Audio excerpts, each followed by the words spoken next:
সকল সংখ্যাকে সত্য করে লেবাননে স্থল হামলা শুরু করেছে দখলদার ইসরায়েল। ইসরায়েলি প্রতিরক্ষা বাহিনী আজ মঙ্গলবার স্থল হামলা চালানোর ঘোষণা দেয়।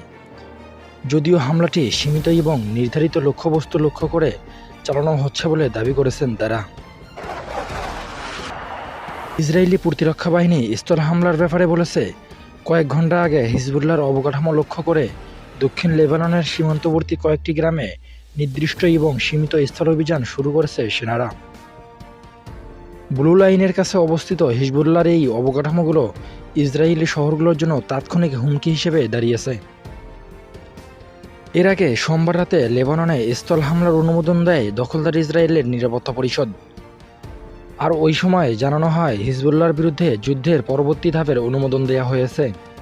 লেবাননে স্থল হামলার আনুষ্ঠানিক ঘোষণা দেওয়ার আগে দেশটির সীমান্তবর্তী অঞ্চলে ব্যাপক বিমান হামলা ও কামান হামলা চালায় ইসরায়েল বাহিনী। ওই সময় ধারণা করা হচ্ছিল স্থল সেনাদের লেবাননে প্রবেশের ব্যবস্থা করতে এমন তীব্র হামলা চালানো হচ্ছে।